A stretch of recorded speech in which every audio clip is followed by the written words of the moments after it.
plastik, kita akan hadirkan pengalaman lainnya dari selebriti yang akan hadir di sini. Aduh, aku senang nih teman-teman aku semuanya.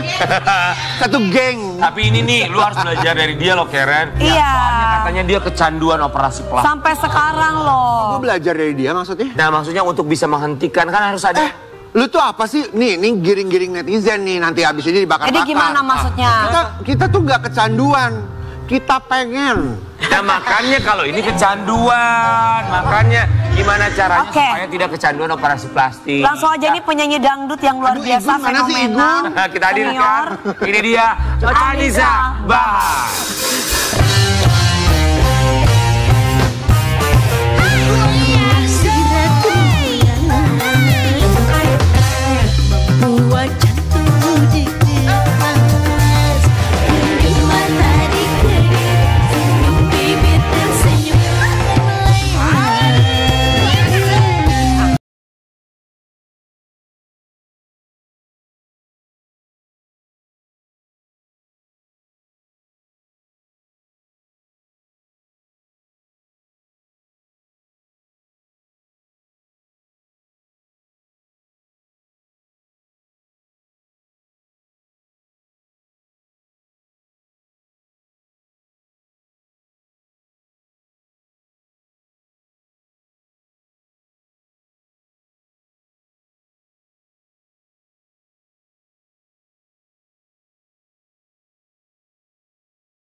Cantik, cantik sekali, semakin seksi.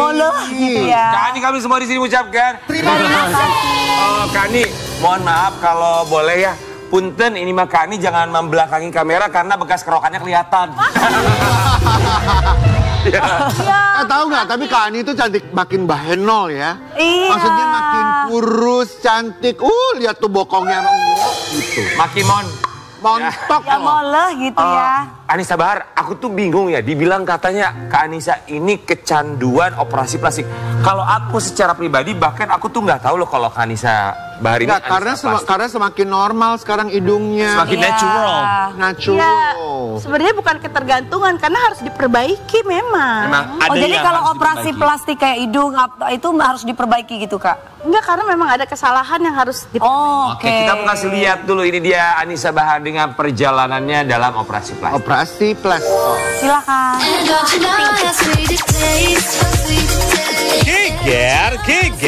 Geger. Sobat Ambiar, melakukan operasi plastik di kalangan para selebriti saat ini sepertinya sudah menjadi tren. Tak terkecuali dengan pedangdut Anissa Bahar yang mengaku kalau dirinya kecanduan melakukan operasi plastik loh. Kau cantik hari ini. Aduh. Apa sih yang membuat seorang Anissa Bahar sampai kecanduan begitu? Penasaran deh. Mbak Anissa, jawab dong. Hanya di Pagi-Pagi Ambiar. Geger.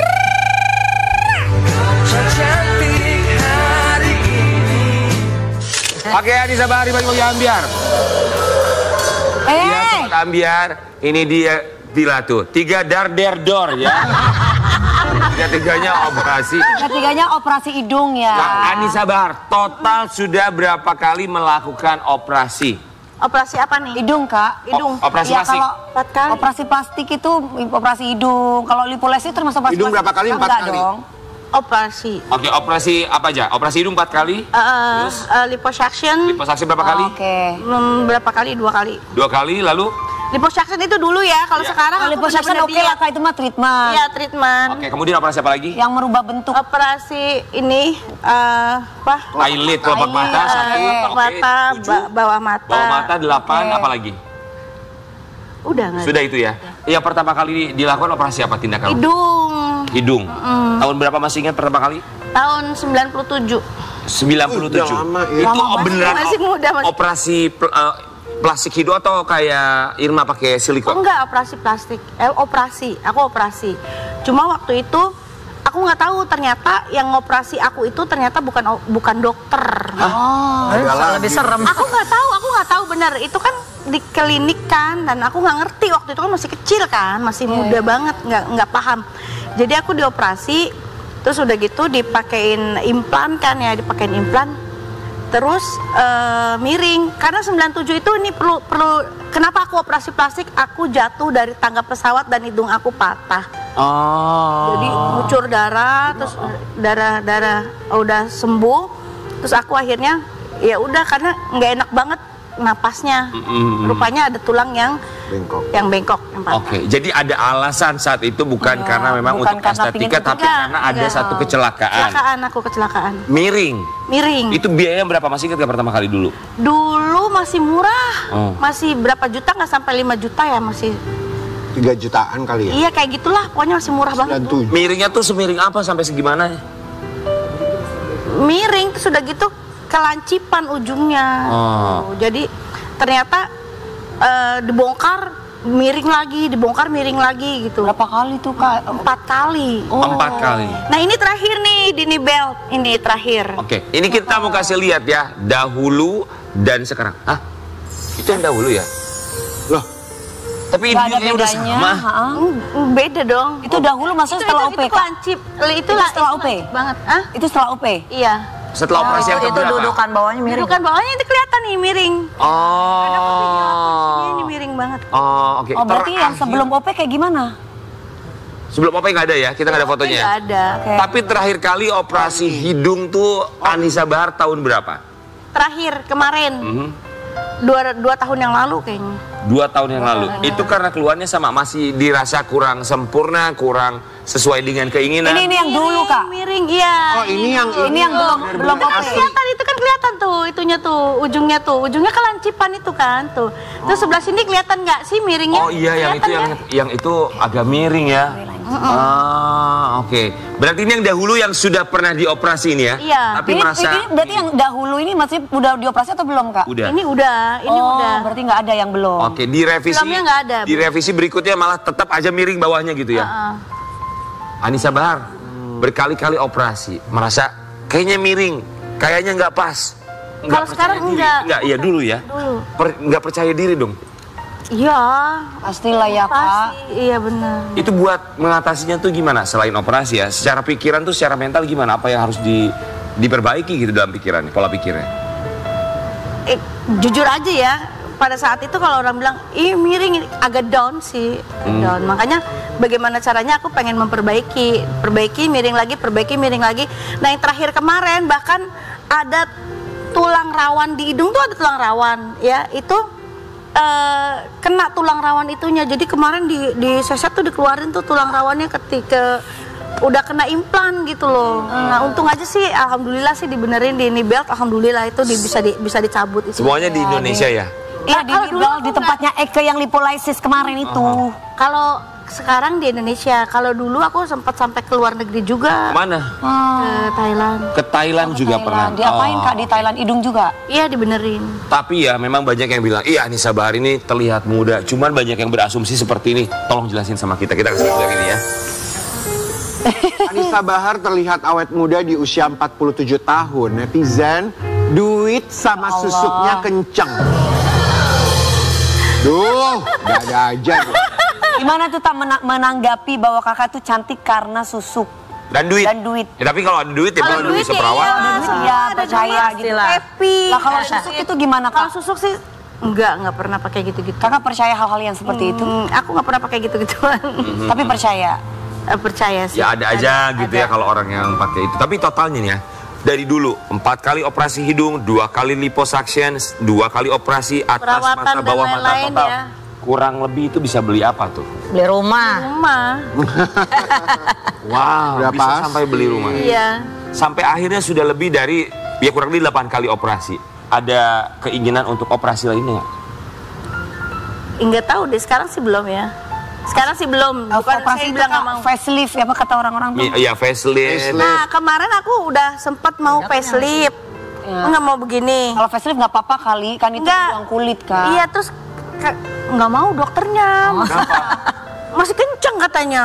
Ini Bilang butuh. sombong. Jadi Sombong Anda. Jadi akhirnya aku ketawa. jadi akhirnya aku buang kulit ini doang, buang kulit leher. Iya, iya. Dibuang kulit. Sudah. Sudah ya, Kak? Udah nih ada. Kemarin nunjukin aku juga. Berarti cuma bagian sini doang ya. Iya, karena kan Rahang aja yang Ini ya, ditarik. Kak, Iya. enggak bekas gemuk kan. Bekas gemuk. Iya.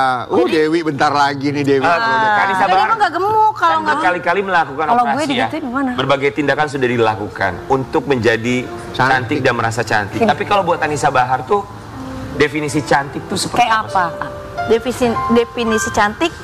Definisi Sebenarnya cantik berduit. Udah. Iya sih. Zaman sekarang mah. Zaman sekarang kalau tuh nggak ada punya orang cantik kalau- tanpa uang. Kalau punya duit juga semua juga pada mau dekat gitu kan ya nggak sih. Benar. Jadi definisi cantik untuk aku ya karena kita kan bekerja ya sayang. Orang manggil kita mahal kalau kita nggak memberikan Merawat yang terbaik, diri, merawat ya. diri. Misalnya dulu ya. Aku terlalu cuek, terus badan aku gembala, gendut, nggak Nggak seksi. menyenangkan ya, Kak. Orang, makanya disebar, ngapain, ini mah kayak pembantu rumah gue juga cakepan. Iya. Kayak gitu kan, jadi kita kayak gitu kan nggak enak juga ya. Ya, tapi kita juga investasi seorang penyanyi itu selain suara itu ya badan. begini ya, maksudnya kan definisi cantik buat orang beda-beda. Tapi kita ingatkan juga bahwa cantik itu kan tidak harus kurus, tidak harus Iya, putih, tidak harus kurus, berambut tidak harus panjang. Yang penting itu kan perempuan, dan kalau bisa berpikir cantik maka dia akan terlihat cantik, ya kan? Betul, iya. Tapi nggak juga Rian, kalau cantik tuh aku sama Igun sepakat. Cantik itu berasal dari uang. Itu udah pasti. Tapi nggak Maksudnya maksudnya gini ya, bukan karena untuk operasi. Tapi cantik itu merawat diri aja tuh harus dengan uang. Makanya lo Cantik itu perempuan. Benar. Iya, cantik itu perempuan. Bukan maksudnya gue perempuan betul, tapi kalau perempuan lu tidak kerja dan tidak beruang, lu nggak bisa jadi cantik. Titik. Iya, pokoknya intinya Udah cantik begitu. itu perempuan, udah titik. Ya, tapi apapun itu. Nah, lakinya kerja, kasih uang. Buat sobat Ambiar ya. Perempuannya. Balik lagi deh. Paham nggak Mas Ande? Ada beda-beda. Cantik itu kan relatif. Betul, ada yang dari fisik tapi ada juga yang menilai Ya. dari hati, pembawaan. Betul. Itu juga bisa dibilang cantik. Dari akhlaknya, dari Betul. otaknya. Tapi ini kita juga mau kasih lihat nih, Anissa Bahar ini ada berita lainnya. Bukan cuma tentang dia operasi plastik, tapi kemarin sempat ada cerita katanya dikirimin sesuatu sama orang. Ini juga diguna-guna, soalnya rumahnya tiba-tiba ada tumpukan tanah, terus segala macam. Kita mau kasih lihat dulu ya, coba buat sobat Ambiar. Pertamanya belatung, padahal sampah tuh nggak ada, aku nyuci di dapur bersih kan, nggak di dapur kotor kan. Nah aku pikir tuh kecoa digini-giniin kan, kok gini masih ada nih gitu kan. Pas dilihat belatung. Nah kemudian terus aku ke luar nih, mau make sure gerbang udah dikunci apa belum kan. Lihatlah pasir di depan ruang tamu tepat live-nya Mami, kan ada live di situ kan. Nah, wah pasir dari mana ini? Sementara di rumah nggak ada kayu, di garasi pun sama, dan di garasi mobil tuh sama pasir yang sama. Terus di garasi yang motor tanah. Sampai aku cek siapa nih bekas keluar, karena kan gak ada orang kan, aku sendiri. Sendirian. Mami sama staf rumah semuanya ke Tegal semua. Terus pasir lagi ada di depan kamarnya Mami nih. Nah di situ ada pasir lagi. Nah semakin kok janggal gitu kan, dari mana ini gitu kan. Kenapa bisa mengira itu guna-guna sih, Kakak? Iya, dari orang-orang yang bilang itu kayaknya guna-guna deh, kayaknya nggak Asumsi soal- lah ya. asumsi orang itu nggak masuk akal ya, karena guna-guna kan nggak bisa Kelihatan. kelihatan, nggak bisa dibuktikan. nggak bisa Ya, ya. dibuktikan gitu. Ya, Jadi ya. menurut orang-orang itu kiriman guna-guna. Tapi kalau Anissa Bahar sendiri secara pribadi merasanya apa? Ada tumpukan Ya pasir. itu sih aneh juga, aneh. Dari mana ya kayak gitu? Aneh, itu goib kan? Ya. Sempat akhirnya ketika dibilang asumsi, manusiawi sekali sampai misalnya punya pikiran, duh, apa karena gue ada lagi masalah ya? Sempat ada pikiran gitu gak? Iya. Berarti menunjukkan ke satu atau beberapa orang gitu, misalnya kalau merasa ada masalah kan berarti dengan orang lain. Iya, nggak tahu orang itu yang sebab gini. Ini kejadian kedua kalau yang masalah kayak gini ya. Dulu aku lagi aku bilang kalau aku mau menikah sama Fauzan kan dulu kakakku diserang, kakakku yang kena. Gitu. Nah sekarang aku mau sama Edwin, ada lagi nih, entah orang itu memang sama akunya atau sama Edwinnya. Gitu. Serangannya tuh dulu kayak gimana sih? Yang dirasain sama kakaknya Anissa Bahar tuh apa? Ih, kakakku udah kayak orang mau mati kali. Misalnya gimana? Ya. Pokoknya dia kayak orang sakit deh, sakit. Terus ini di depan mataku diobatinnya ya. Waktu itu Habibnya udah meninggal, yang ngobatin Jui juga. Ini diginiin, seluruh badannya diginiin, ditarik begini, di sini ada gundukan gede, rendung gede, terus diginiin hilang. Di sini langsung biru, seluruh badan. Tapi pernah dibawa ke rumah sakit ke dokter? Nggak ada apa-apa di rumah sakit. Kalau ke dokter nggak ada apa-apa ya? Ya semuanya, tapi balik lagi kan kita semua milik Allah ya. Iya benar. Kalau memang Allah belum katakan kun fayakun, nggak akan terjadi. Tanpa seizin Allah tidak mungkin terjadi ya. Tapi begini, ada kejanggalan lain ya saya. Misalnya? Kejanggalan lain yang ditemukan sama Anissa Bahar. Kalau itu kan ditemukan sama tentang goib gitu loh. Enggak, aku enggak. Aku cuma ini di rumah itu nasinya basi terus gitu loh. Kok masak nasi basi terus? Nah, mungkin aku pikir apa karena biasanya orang bilang mau ada yang meninggal keluarga kalau nasi basi terus kayak gitu. Tapi iya betul. Tapi ini di rumah Tegal basi, di rumah Jakarta kata Egi masak nasi juga basi terus. Oh iya, katanya sampai beli rice cooker baru saking penasaran. Iya, ada kepercayaan kalau nasi basi katanya ada yang mau meninggal, banyak yang atau ada yang sakit. Gitu. Ada hal-hal yang nggak baik lah intinya. Tapi kalau misalnya berarti kalau gitu Anissa Bahar benar-benar percaya dengan hal seperti ini ya? Percaya karena aku ngeliat di depan mata kepalaku sendiri. Oke, sampai nanya kepada mereka yang ahli atau paham tentang hal seperti ini. Iya. Udah tahu. Kalau Irma sendiri percaya juga? Apa? Hal-hal goib kayak gini? Percaya aku. Percaya. Irma pernah ada pengalaman kayak gitu? Pernah, kan dulu aku pernah gagu 6 bulan. Udah lama. Pernah gagu nggak keluar suara. Ya. Pernah aku pengalaman. Aku juga kok. Udah lama banget. Kamu kenapa? Kalau aku sampai sekarang nih ya, setiap kali aku mau manggung, mau off air nyanyi, itu kaki aku tuh kayak sakit dua-duanya, jadi kayak orang nggak bisa berdiri. Kecapean kali? Enggak, sekali nggak keluar suara. Tapi kalau aku nggak ngumumin kapan aku nyanyi, itu aku biasa-biasa aja gitu. Oke. Buat Anissa Bahar, tahu pelakunya siapa? Enggak. Ya biarkan saja lah ya. Dan aku nggak mau nuduh. Terus udah gitu aku ke tempat orang pinter pun, orang yang bisa lah, yang ngerti masalah ini, beliau tidak mau memberitahu. Ya supaya kita juga nggak menyebabkan dosa lah ya. Nggak apa-apa di ini aja, yang penting dibersihin aja. Yang penting sholatnya jangan ketinggalan kalau muslim. Yang penting kamu terhindar aja kayak gitu. Biasanya dikasih amalan-amalan. Amalan-amalan, bacaan-bacaan doa, terus puasanya ini dulu sih aku gitu ya. Ini kejadiannya berarti di rumah ya? Di halaman rumah tuh? Halaman rumah mah di dalam rumah, di depan kamar, sama di dapur. Nggak jadi dia pindah rumah deh, gue di apartemen aja udah dia. Sampai sekarang masih ada hal kayak begitu? Enggak. Kan udah dijagain. Oke. Yang pasti buat Sobat Ambiar, ya percaya tidak percaya, tapi kita kembalikan lagi ke Sobat Ambiar dengan kepercayaannya masing-masing. Yang pasti kita yang jelas sebagai umat manusia tinggal berpasrah dan berserah diri kepada Allah Subhanahu wa Ta'ala. Ya pokoknya mindsetnya sekarang lebih yakin aja bahwa semua itu milik Allah. Apapun yang terjadi itu pasti atas kehendak Allah itu aja. Biar sehat hidup kita ya kan. Sehat selalu ya buat Kani dan juga buat Dimana Bawangsa. Kita akan kembali saat lagi tetap di Pagi-Pagi Ambiar.